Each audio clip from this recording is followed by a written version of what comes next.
Du côté est de la maison, jaillit un torrent d'eau. Flambeau d'espoir, il avance avec impétuosité, se frayant un chemin à travers le paysage. Ce n'est pas une rivière ordinaire, elle porte la promesse de la vie, du renouveau, d'un avenir meilleur. Suivez-moi. Explorons ensemble le profond symbolisme qu'elle recèle. Notre voyage commence dans les eaux peu profondes, où l'eau scintille et danse sous le soleil. Ici, la vie est naissante, pleine d'un potentiel qui ne demande qu'à être réalisé. À mesure que nous nous aventurons plus profondément, le courant se renforce, mettant notre détermination à l'épreuve et nous poussant à grandir. Nous rencontrons des rapides et des tourbillons, métaphores des obstacles et des revers que nous rencontrons dans nos propres vies. Pourtant, même dans les profondeurs, là où l'eau coule sombre et mystérieuse, la vie persiste. La rivière regorge de créatures qui se sont adaptées à cet environnement apparemment inhospitalier.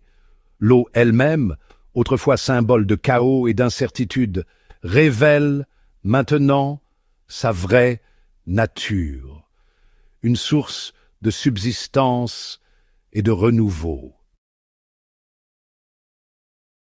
Finalement, la rivière se jette dans une mer vaste et tranquille. Ce qui était autrefois stérile et sans vie regorge désormais de vie, une tapisserie vibrante de couleurs et de textures. Cette transformation, ce triomphe sur l'adversité, témoigne de la résilience de l'esprit humain, de notre capacité innée à grandir et à nous renouveler. Les arbres qui bordent les rives de cette mer renaissante portent des fruits offrant nourriture et guérison à tous ceux qui les cherchent. Leurs feuilles bruissent dans la brise, murmurant des histoires d'espoir et de renouveau, nous rappelant que même dans les moments les plus sombres, la promesse d'un avenir meilleur nous attend.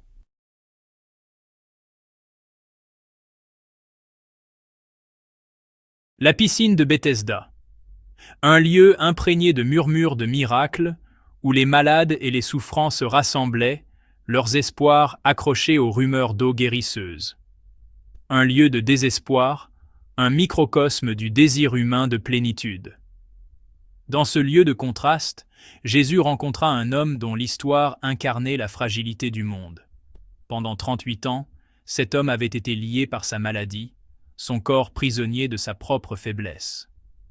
Il était couché près de la piscine, parmi tant d'autres, son regard fixé sur la surface miroitante, symbole à la fois d'espoir et de désespoir. Chaque ondulation de l'eau portait la promesse de la guérison, chaque instant qui passait lui rappelait sa souffrance implacable. Il était devenu un habitué de la piscine, un témoignage de la force durable de la résilience humaine et du poids de la souffrance humaine. Seigneur Tsincha, je n'ai personne pour me plonger dans la piscine quand l'eau est agitée, et pendant que j'y vais, un autre descend avant moi. Dans cette scène de souffrance entre Jésus, sa présence contrastant avec le sentiment de désespoir qui règne. Il s'arrête devant l'homme, le regard rempli de compassion, reconnaissant silencieusement la douleur de l'homme. « Veux-tu guérir ?» demande Jésus, ses paroles tranchant avec la résignation de l'homme, une bouée de sauvetage lancée dans la mer de son désespoir. La réponse de l'homme révèle la profondeur de son désespoir, le poids de ses années de souffrance. Ce n'est pas un simple oui, mais une complainte, une histoire d'espoir déçu et d'occasion manquée. Seigneur Tsincha, je n'ai personne pour me plonger dans la piscine quand l'eau est agitée, et pendant que j'y vais, un autre descend avant moi. Ces paroles brossent le tableau de sa réalité, un cycle d'espoir et de déception, une course qu'il ne peut jamais gagner. La réponse de Jésus est immédiate, ces paroles imprégnées d'une autorité qui transcende les limites du monde physique. « Lève-toi, prends ton lit et marche. » ordonne-t-il, sa voix résonnant de la puissance même de la création. À cet instant, le monde de l'homme est transformé. Les années de paralysie s'envolent, remplacées par la force d'un corps rendu entier. Il se lève, ses mouvements fluides et sûrs, l'impossible rendu possible en un instant. Le miracle n'est pas seulement dans la guérison, mais dans l'obéissance qu'il suscite. L'homme ne pose pas de questions, n'hésite pas.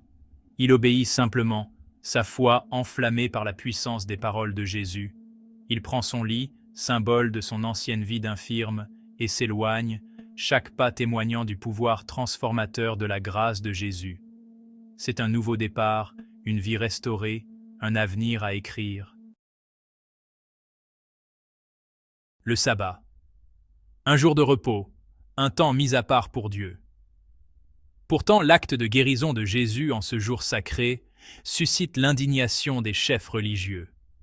Ils ne voient pas le miracle, mais une transgression, une violation de leurs règles méticuleusement élaborées. C'est le sabbat, il ne t'est pas permis d'emporter ton lit. Leur attention ne se porte pas sur la guérison de l'homme, mais sur sa désobéissance supposée. La réponse de Jésus est une remise en question de leur interprétation rigide de la loi. Il leur rappelle que le sabbat a été fait pour l'homme, et non l'homme pour le sabbat. La compassion, laisse-t-il entendre, doit toujours l'emporter sur l'adhésion légaliste. Le miracle de Bethesda devient un point de discorde, un microcosme du conflit plus large qui couve entre Jésus et l'establishment religieux. Il remet en question leur autorité, leur compréhension de la loi de Dieu et leur définition même de la sainteté. C'est le sabbat, il ne t'est pas permis d'emporter ton lit.